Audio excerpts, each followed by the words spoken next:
Hey everybody. This thing is in the way. Works good. Clipped my hat. Anyway, that's better. Hey everybody. In this video, I'm going to talk about 5 tools that I wish I would have bought in the beginning.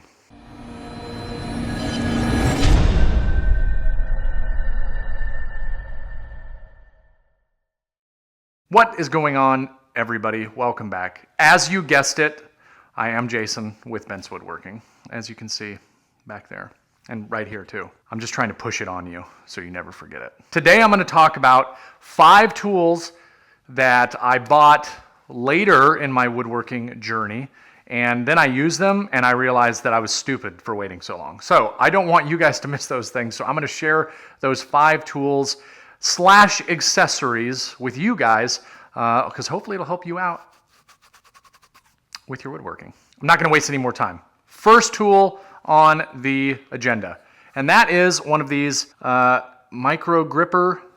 Yeah, gripper, not MicroGripper. It's a gripper from Micro Jig. So the reason I think that this is a great investment to make is, one, I feel like early on people are a little bit more afraid of their tools than they are later on. Not saying that you should never be afraid of your tools, because they are power tools and they make things spin very fast and they can hurt you. However, in the beginning, I think it's probably a little bit more prevalent. The best push stick or push block or pushing device that I've used in woodworking is definitely this. And there's a few reasons why. It's got these little adjustment knobs out here. And what that allows you to do is to move this divider here, or this bracket, this brace, if I can do it, of course. So you can move it and you can slide over the side. So what does that allow? Well, that allows you to cut real thin stock, so you're not trying to push through with a push stick, a little tiny push stick, or another piece of wood. And it opens up this area right here for your blade. You can also adjust this way.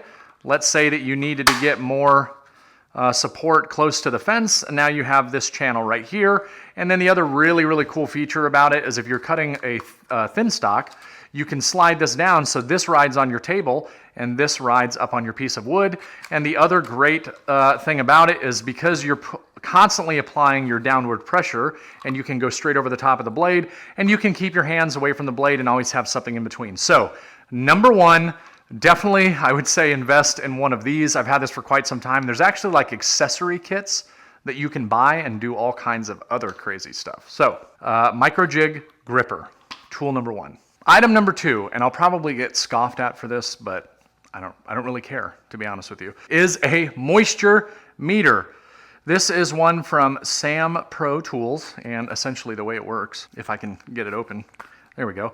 You put these little prongs in the piece of wood that you want to test, and it will come up with a reading on moisture content. Why is that important, and why am I recommending that to people that are starting out? Well, if you're anything like me and 99.99% of everybody else that is woodworking, you probably started off by buying your lumber at a local big box store.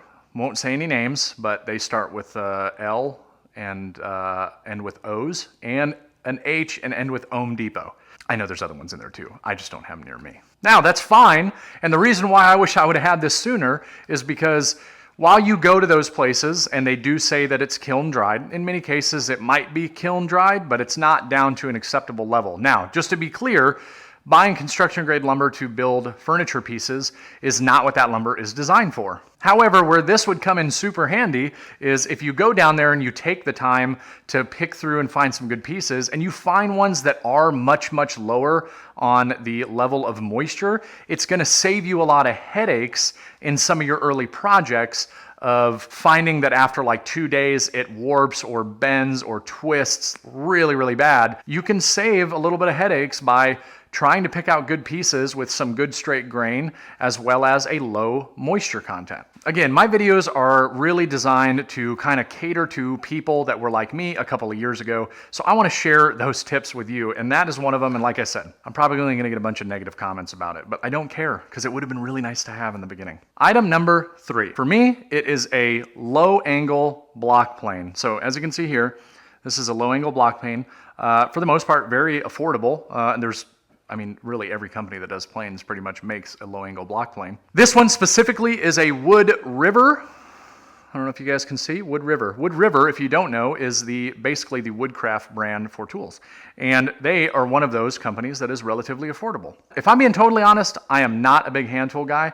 I do have some really nice hand planes, but I will tell you that the one that I use more than anything, 100%, is a low-angle block plane. And here's why. For starters, it's a very nice, comfortable plane to use, fits in one hand, it's a one-handed operation, and it's very, very, very easy and light, and it's just really enjoyable to use. Next reason, extremely, extremely easy to set up. It does operate on the same principles as any other plane, but for some reason, I can get this one dialed in much faster than any of my other planes, and it just makes it really, really enjoyable to use. And the final reason is that if I have small little errors that I need to correct, or let's say I have two boards that just barely didn't meet up in the right spot in a couple of places, a couple of passes with this in that area, and I can smooth everything out, fixing small mistakes that maybe you make during glue up or whatever it is. It's really easy to correct it with this plane. And the other thing that I really like about it is I can soften edges with it without having to pull out my router.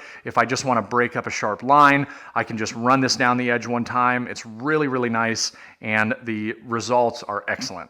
Number 4 is a palm router, like you see right there, palm router. This is a Dewalt. I've had this for quite some time, and I use it more than any other router in my shop. The reason that I am recommending a palm router is because the router, for some reason, is one of the most intimidating power tools for the people that I've talked to. And even when I first started, I remember the first time I used a router, it was a larger full-size router from Bosch, and I was a little bit nervous using it the first time. The benefit to having a palm router is that it's very easy to operate with one hand. Typically, it's going to have smaller bits. I find it to be a lot easier to control, which with all of those things put together, I think it's a great router to start doing routing operations with.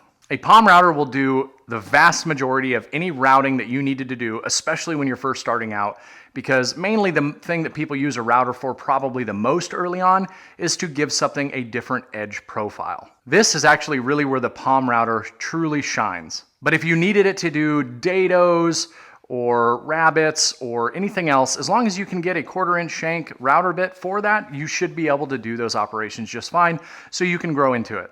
Again, like I said, I have 3 routers. I have one in my table, I've got the big Festool router, and I've got this router. And out of all 3 of those, to include the one in my router table, the palm router is the one that I use the most.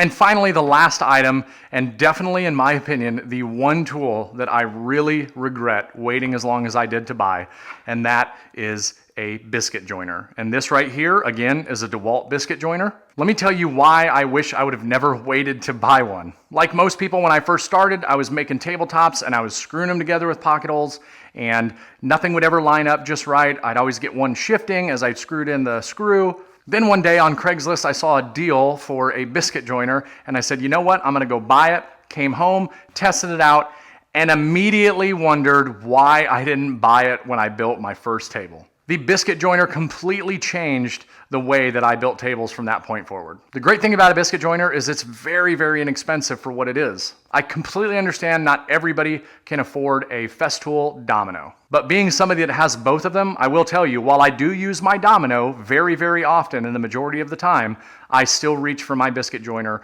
on certain projects. So those are my 5 tools / accessories that I would definitely recommend if you are starting woodworking, that you go out and you buy. All of these tools would be great additions to your shop and would really make a difference on your projects if you're not already using them. Like I do in every video, I will leave affiliate links down below. You can check out the prices of these tools, find more information, and if you're interested in it, you can go ahead and purchase them.